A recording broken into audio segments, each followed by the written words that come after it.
Hello everyone.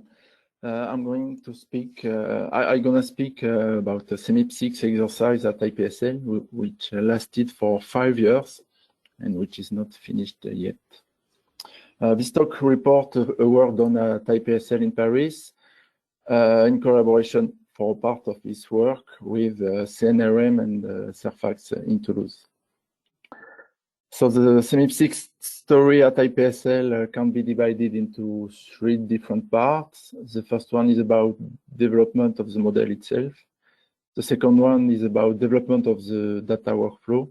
And the last one is about production and publication of the data. So some words about the IPSL Earth System model, which is called IPSL CM6A. The previous version used for CMIP5 was IPSL CM5A.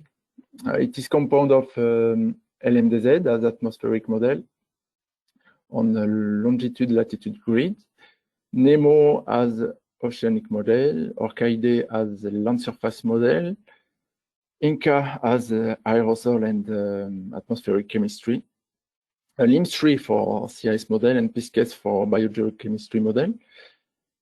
OASIS 3 MCT is used as a Coupler library, and XIOS as input-output server. The model runs on MPMD execution mode.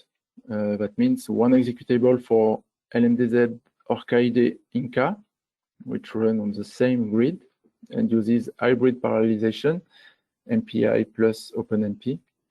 One executable for ocean part, NEMO, which is MPI parallelized, and one executable for XIOS server, only MPI parallelized too.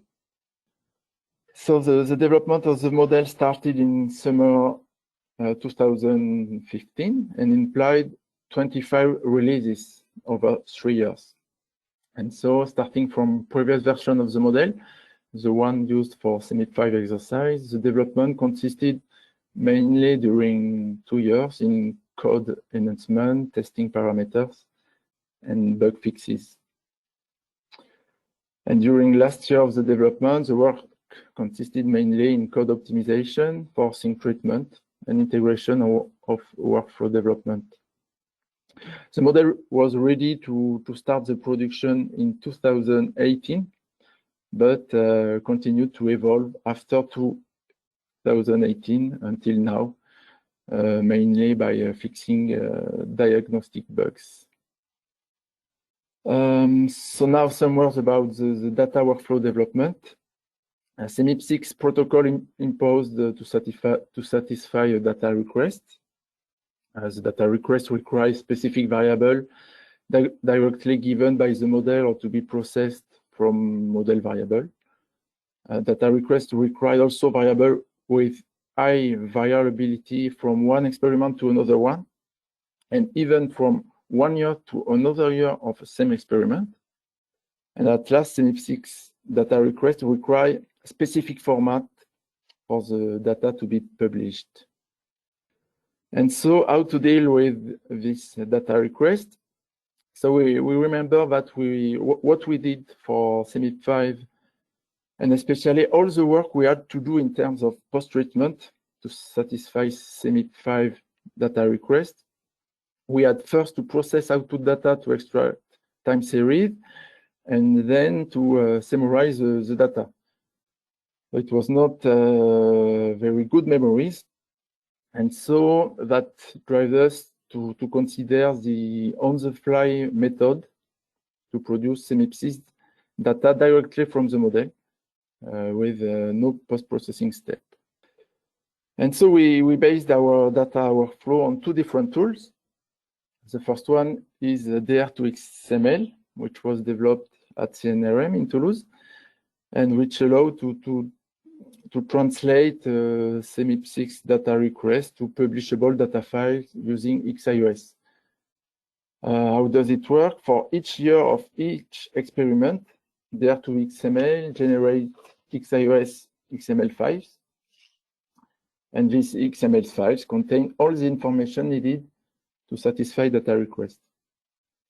And so the second tool used in this workflow is XIOS, which is an input-output server developed at IPSL and which allows many in-situ functionalities: CF and CMIPSIS compliance, unit rescaling, time integration, vertical interpolation on pressure levels, horizontal remapping, for example, NEMO curvilinear grid to regular grid, or icosahedral grid to regular grid.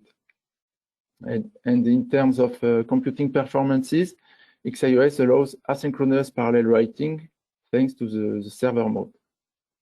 And the use of these two tools allowed us to produce CMIP6 publication data-ready files. During the development phase, we have developed both model and workflow, and we had to assemble regularly the whole system to test and validate intermediate releases of the model and the whole system. And that means we had to handle the evolution of each tool: data request, DR2XML, XIOS, and every component, NEMO, LMDZ. Hopefully, for OASIS 3 MCT, we keep the same release during the development. But it was not so easy to do that because everything was evolving at the same time. And so rigorous quality control was needed to validate each release. Technical validation to perform some basic quality test and ensure reproducibility all production long on the same machine, and also scientific validation to validate scientifically each release, and also to validate the use of a new machine. And so in spring 2018, we were ready to start the production phase with different model configurations. IPSL CM6A LR, which is the standard configuration. Another configuration was with interactive aerosol.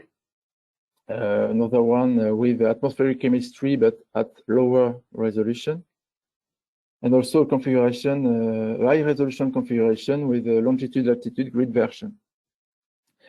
Besides high resolution atmosphere only with IPSL CM7 version, which uses Dynamico as a dynamical core on icosahedral grid.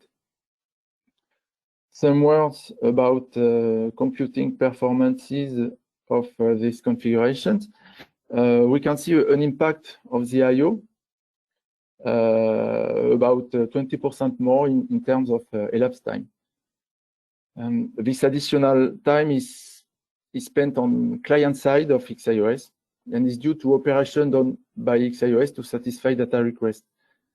The writing of data itself is well handled on server side by adding more servers when it is needed.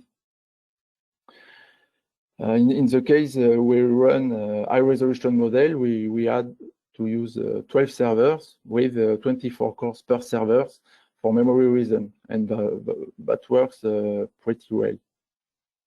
And that allowed us to write type data on both native icosahedral grid and regular interpolated grid. In terms of simulated year per day, we could say that we run the standard version at 19 simulated year per day. And the high resolution version ran at 8 simulated year per day. 6 simulated year per day with I/O, sorry. So the CMIP6 production started in 2018 and is still in progress. Some statistics about what was done so far. 28 MIPS, many experiments, many simulations, many years, and a lot of years of simulation performed. 20 logins means 20 different users for the production campaign. That's an important point for us because that means what we develop is usable to be used by a lot of users, and that's important. and the MEDE logins for the climate model analysis during a development phase and also for CMIP6 analysis. In terms of computing hours, about 400 million computing hours, both for development and production on TGCC Super Computer Center. And we used 3 different machines from the beginning of the production to now. The first one was Curie, Intel Sandy Bridge. The second one, IREN, which is Intel Skylake, and also IREN on AMD ROM processors. And at the end, 4 petabytes of data was produced. In terms of publication now, the publication process contains several steps, from quality control of output data to ESGF indexing. And thanks to our on-the-fly workflow, we were the first group to publish CMIP6 dataset. It was in July 2018. And since this date, we published a lot of datasets. And at the end, about 1.2 petabytes of data were published. So in conclusion, CMIP6 exercise was a scientific, technical, and human challenge internally at IPSL, but also with CNRM Surfax, as we have seen for the workflow development. What can I say? The production on the fly of data ready to publication implied a huge work in the development phase, but nothing, or almost nothing, in post-treatment step. CMIP6 production is not finished yet at IPSL, and in particular, we have to run IRESMIP configuration at 25 kilometers with dynamical model. And to finish, all of this data, which was produced and published, has already been used in many analyses, which results in a special collection of articles in James HJU Journal. And that's it. Thank you.